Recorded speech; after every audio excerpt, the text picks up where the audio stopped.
So I figured while it was going on that I would try to make something of the Anthem demo that is going on over the weekend. And I was actually sort of pleasantly surprised, although we'll get into some of the problems that it has as well. Basically, I was sort of made to expect just a complete train wreck mess, basically out of all the negative things that I've heard, and it turned out being more of a pleasant experience than I actually thought it would. But like I said, it definitely has its own share of problems, which we'll get into.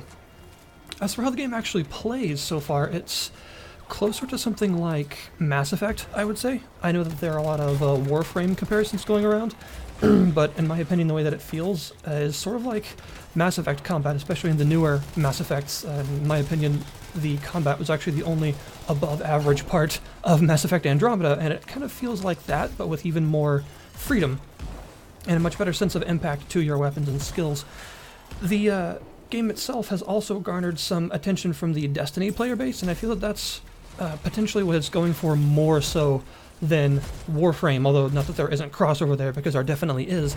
But if I was to just try and pinpoint one specific, area that it's actually going for more in its design, I would say that it's definitely more on the Destiny side of the field than it is Warframe. And one of the first things that you notice is the flight in the game. It's been, very heavily marketed. It's pretty much the beginning of every trailer they've put out so far, is that you can just jump up anywhere and take flight around this big world.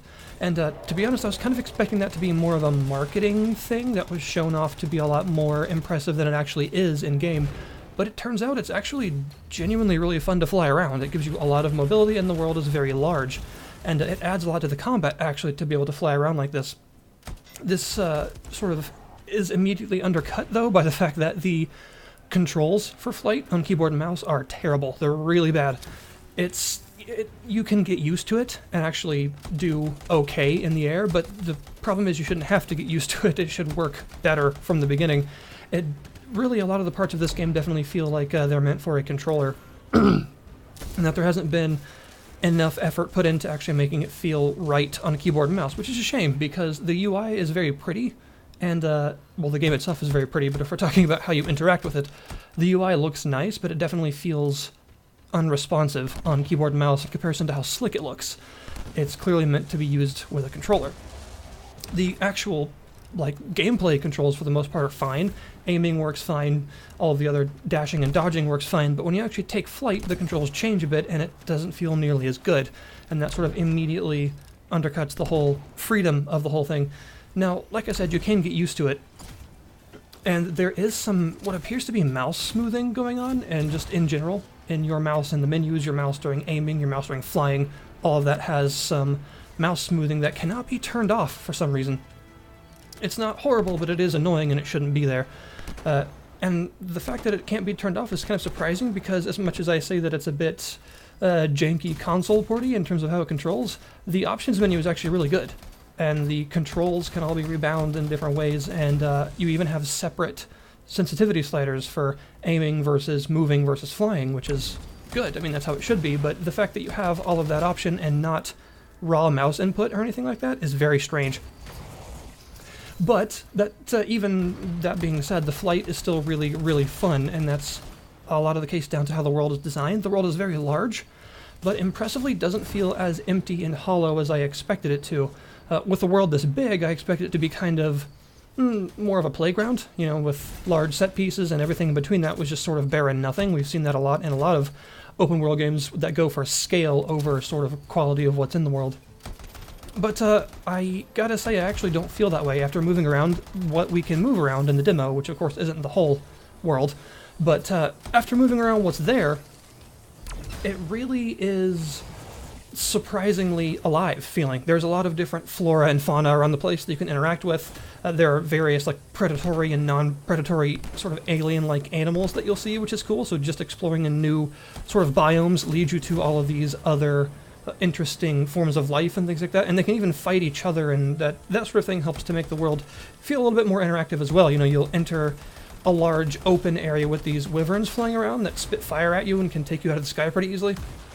And then I was once flying through a sort of ravine with a bunch of those in it, and there were these scorpion-like enemies on the ground, and they actually started fighting each other. The wyverns started doing like dive bombs against the scorpions as I was flying through and kind of ignored me. And that kind of thing is cool to see. It's not a huge detail, I guess, but it's neat, and it helps to add to the world a bit.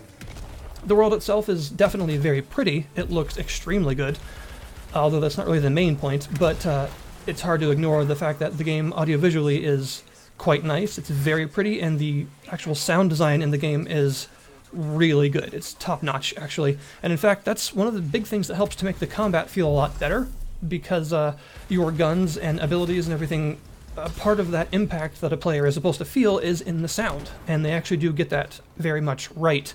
It sounds great, and even kind of simple things like just an assault rifle or something like that, that's, you know, very common, has a lot of sort of bassy tone to it that makes it just more enjoyable to use in general, the kind of thing that could be easily ignored, but isn't, and that does help.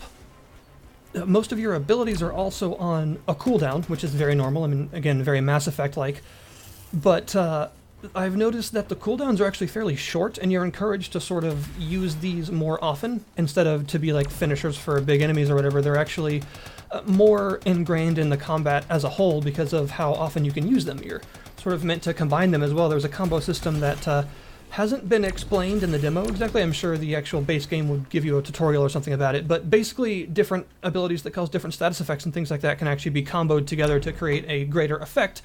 This is cool, one, because it just adds to the depth of the combat, and two, because it allows for a sort of silent cooperation when you're playing on like public groups and things like that.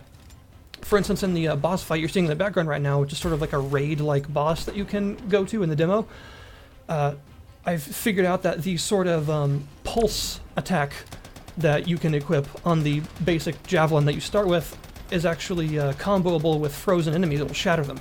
So we were actually in a group with a storm javelin, which is sort of like a spell sword type of thing that uses light weapons and elemental skills and things like that. He actually kept freezing people, and at one point I just sort of nonchalantly shot one of them with this pulse blast, and it shattered them, and it popped up the combo on the screen.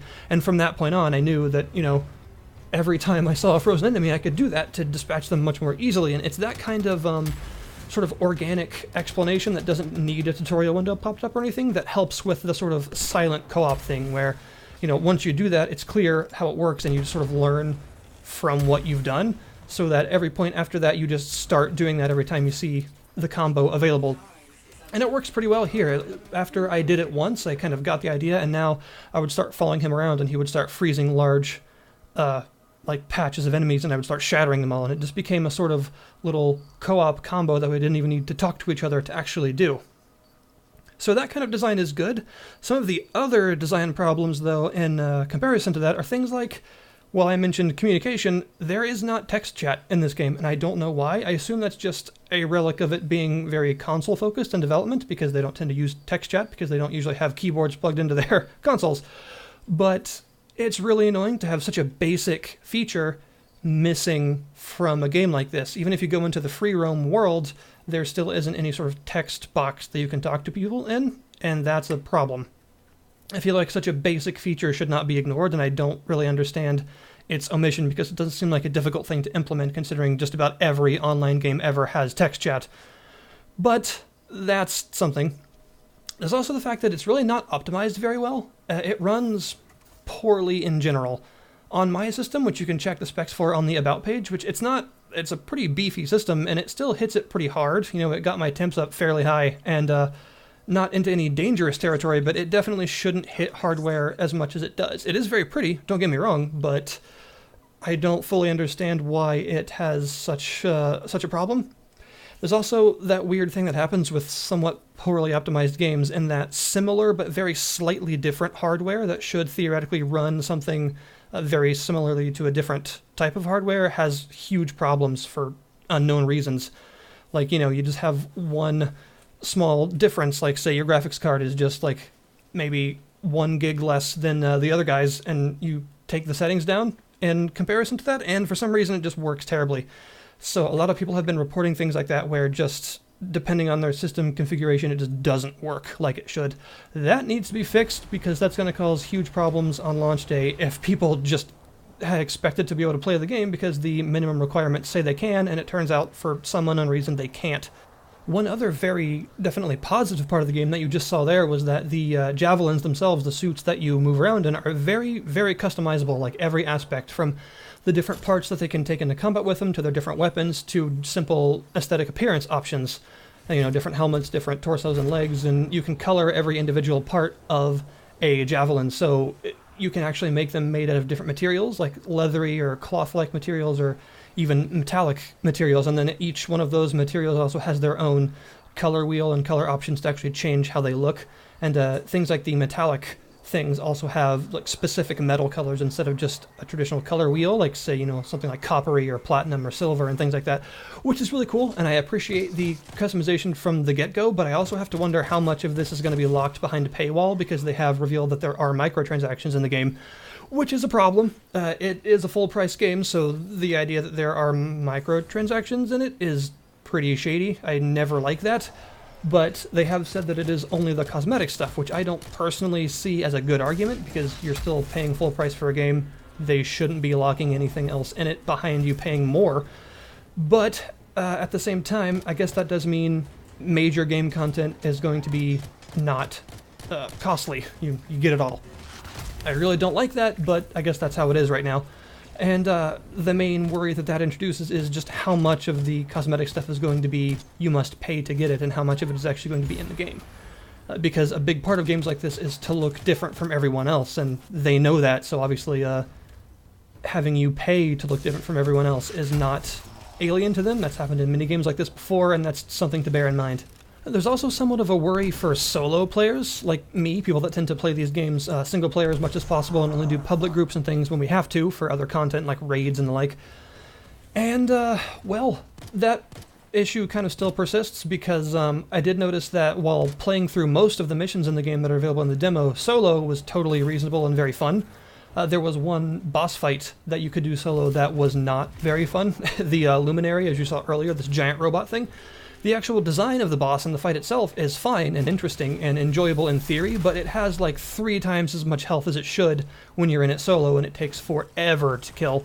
It's not particularly challenging. It doesn't really, you know, at any point get that close to being able to kill you easily. I mean, it's a little rough because there are lots of enemy adds that it spawns, but you can deal with those on your own, even solo, and it takes forever. It takes so long. And I feel like there needs to be some sort of balancing concession between solo players and group players, in the form of, you know, making sure that enemies have a certain base health value in solo play that makes it more reasonable for you to take them down by yourself, and that value is multiplied the more people you have. A lot of other games of this sort have done something like that, and that tends to work a lot better than that boss felt. Just really bullet spongy and terrible. The actual other fights and enemies and things have been fine. The combat is definitely really enjoyable. It's very weighty, it's very impactful, I like it a lot, and the Storm Javelin that you're seeing here is by far my favorite of all of them. It's like a spell sortie type of character, and is just a ton of fun to play. There's a lot of customization, like I said, even with things like the abilities that you get are very different for each javelin, so you have to sort of create your own builds and things on the fly, which is good, it's fun. So I guess we'll just have to wait and see how it all stacks up on release, because right now I'm seeing a game that's actually quite enjoyable in surprising ways that I didn't expect, but that has some very obvious problems that need a lot of working on. So overall it was a surprisingly positive reception, with an undercurrent of, oh god, I hope they fix this before it's out. So I guess we'll just have to see what happens. Thank you guys very much for watching, and feel free to try it yourself this weekend while it's available, and form your own opinions as well. As long as your computer doesn't burst into flames or anything. Anyway, thanks again, and I'll see you guys next time.